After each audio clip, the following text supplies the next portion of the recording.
Hello students. आज हम पढ़ेंगे ब्रिटिश प्रधानमंत्री की अन्य शक्तियाँ। तो इसमें हम देखेंगे कि ब्रिटिश प्रधानमंत्री के पास संरक्षण एवं उपाधियों संबंधी शक्ति भी है। प्रधानमंत्री की सिफारिश पर ही सम्राट किसी को भी उपाधि दे सकता है। ड्यूक, मार्किस, अर्ल, विस्काउंट्स, बैरन जैसे 5 स्तर के पीयर, लॉर्ड एवं नाइट की उपाधि उसी की सिफारिश पर दी जाती है। इस संबंध में कुछ अपवाद हैं, जैसे order of Saint Michael and George या नौसेना, स्थल सेना और वायुसेना संबंधी उपाधियां। इनमें संबंधित मंत्री सम्राट को तदर्थ अधिकार देते हैं। सभी बड़े पदों, बिशप, राजदूत, वाणिज्य दूत, विभागीय प्रमुखगण, स्थायी आयोगों व बोर्डों के प्रमुख अधिकारी प्रधानमंत्री के ही कृपा पात्र हैं। सिविल सर्विस पर वित्त मंत्रालय का नियंत्रण होता है और वित्त मंत्रालय पर प्रधानमंत्री का प्रथम लार्ड होने के नाते नियंत्रण रहता है। इसके अलावा हम देखते हैं कि प्रधानमंत्री सम्राट और मंत्रिमंडल के बीच की कड़ी का कार्य भी करता है। बहुत समय पहले प्रधानमंत्री की उपेक्षा करके अन्य मंत्री सम्राट से सीधा संपर्क स्थापित कर लेते थे, लेकिन अभी परंपरा बन गई है कि प्रधानमंत्री की सहमति से ही अन्य मंत्री सम्राट से भेंट कर सकते हैं।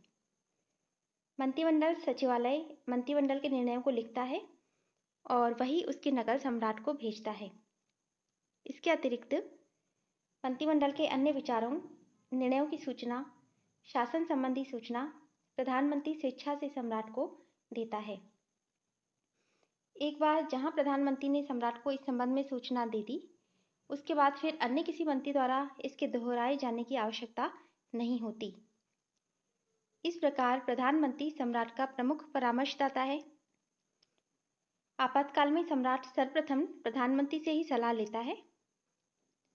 यहाँ तक कि प्रधानमंत्री सम्राट के इसके अलावा हम देखते हैं कि परराष्ट्र संबंधों का संचालन भी प्रधानमंत्री के द्वारा किया जाता है। यद्यपि विदेश विभाग प्रधानमंत्री के हाथ में नहीं रहता, फिर भी वैदेशिक नीति का वही निर्माण करता है।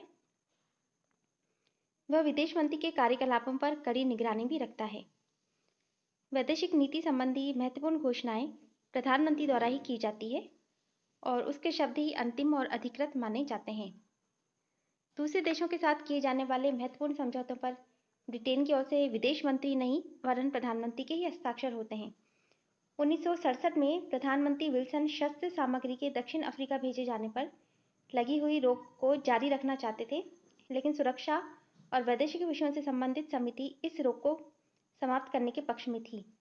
ऐसी स्थिति में प्रधानमंत्री ने विशेष पद्धति का आश्रय लेते हुए दलीय सचेतकों को निर्देश दिया कि वे शस्त्र सामग्री के दक्षिणी अफ्रीका भेजे जाने पर लगी हुई रोक के पक्ष में हस्ताक्षर करें। इस प्रकार उन्होंने कैबिनेट के असहयोग के विरुद्ध सामान्य संसद सदस्यों का समर्थन प्राप्त किया।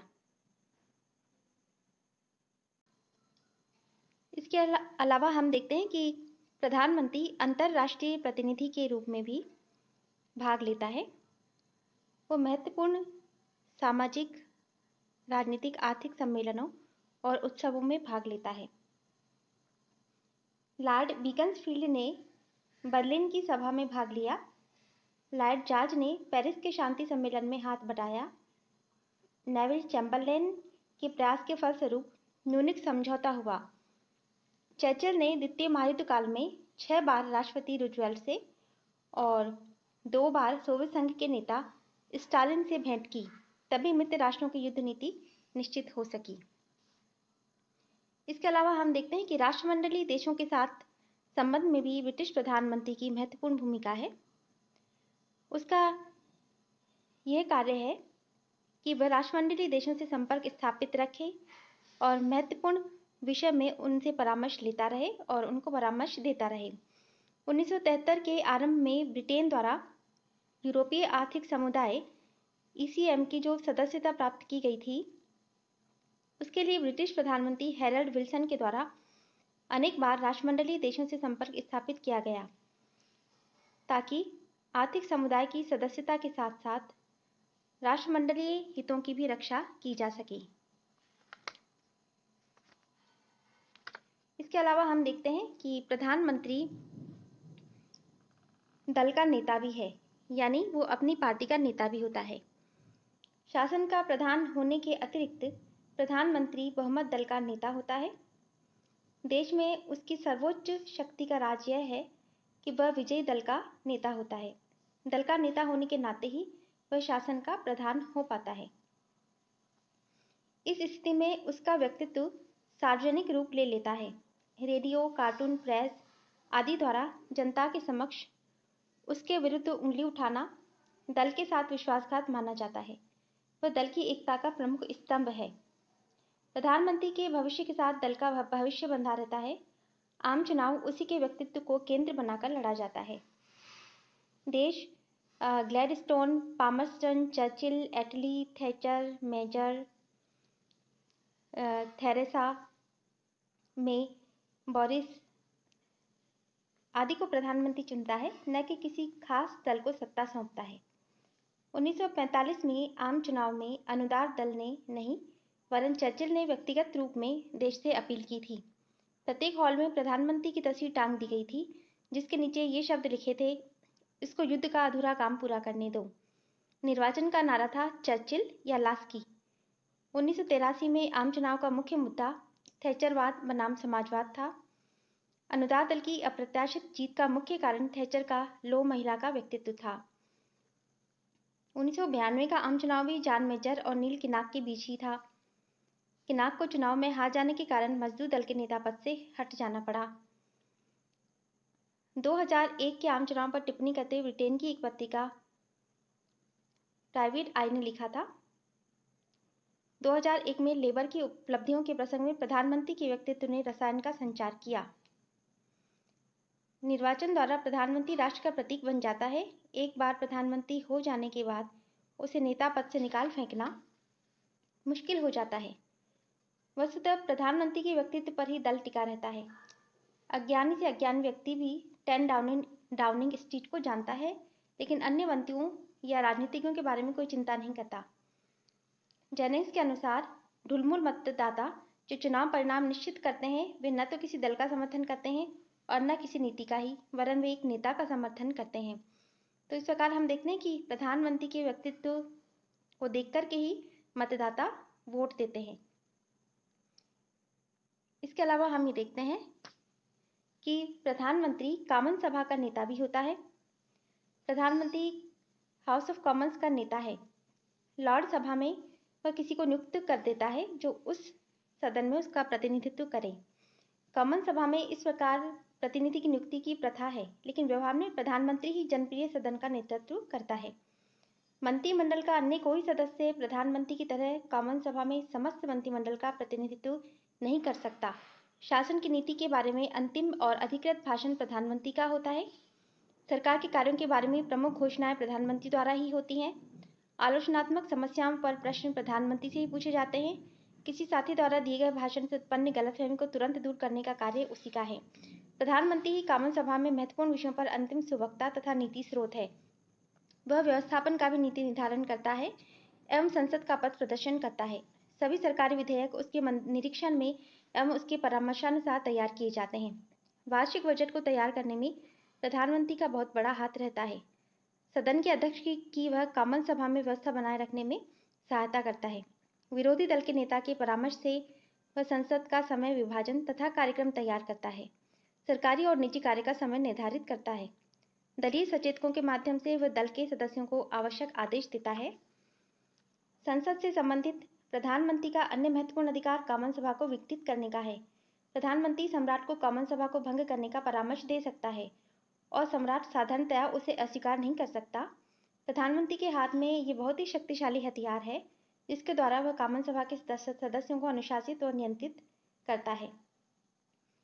अमेरिका में अध्यक्षात्मक शासन व्यवस्था होने के कारण राष्ट्रपति व्यवस्थापन कार्य से कोई संबंध नहीं रखता, लेकिन ब्रिटिश प्रधानमंत्री न केवल शासन वरन बजट सहित व्यवस्थापन के क्षेत्र में भी नेतृत्व करता है। इसी आधार पर रैमजे मोर ने कहा है, उसको इतनी अधिक शक्तियां प्राप्त है जितनी कि संसार में अन्य किसी संवैधानिक शासक को, यहाँ तक कि संयुक्त राज्य अमेरिका के राष्ट्रपति को भी प्राप्त नहीं है। जब तक लोक सदन में उसके दल का बहुमत रहता है, वह ऐसे कार्य करता है जो कि एक राष्ट्रपति भी नहीं कर सकता। वह विश्वास के साथ पहले से ये वचन दे सकता है कि अमुक संधि कर ली जाएगी और उसे संपुष्टि प्रदान की जाएगी कि संसद द्वारा अमुक कानून पास किया जाएगा अथवा अमुक धनराशि को स्वीकृति दे दी जाएगी। इसके अलावा हम देखते हैं कि प्रधानमंत्री के कई आपातकालीन अधिकार भी हैं। युद्ध हो, अर्थ संकट हो या अन्य इसी प्रकार के संकटों में पूरे राष्ट्र को विपत्ति से बचाने के लिए यह आवश्यक हो जाता है कि कार्यपालिका काफी शक्तिशाली बन जाए। कभी कभी तो जल्दबाजी में यदि कार्य करने से पूर्व विचार विमर्श का समय नहीं मिलता, तो उस कार्य को पूरा करने के बाद मंत्रिमंडल की स्वीकृति ली जाती है।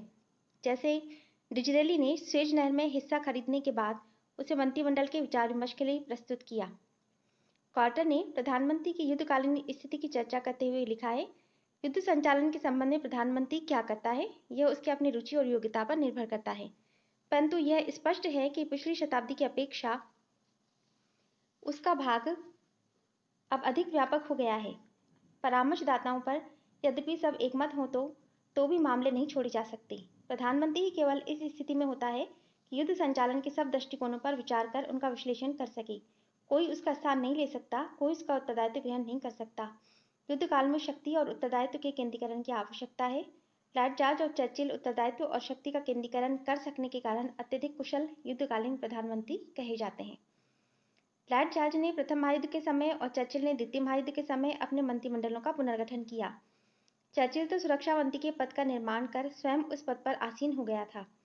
वह चीफ ऑफ स्टाफ कमेटी का स्वयं नियंत्रण और निर्देशन करता था और यहाँ तक कि नौसैनिक योजनाओं, यातायात, खाद्य आपूर्ति, अंतर्वित्त, राष्ट्रीय वित्त आदि पर स्वयं निगरानी रखता था। मई 1966 में नौसैनिक कर्मचारियों की हड़ताल के कारण प्रधानमंत्री विल्सन ने संकट काल की घोषणा की थी, जिसके अनुसार खाद्यान्न के आयात निर्यात तथा अनिवार्य सेवाओं में बाधा पहुंचाने वालों को सजा का भागी होना पड़ा है। इस प्रकार हम देखते हैं कि मंत्रिमंडल में प्रधानमंत्री की स्थिति ऐसी है कि माले ने इसके लिए कहा है कि वह समकक्षों में प्रथम है।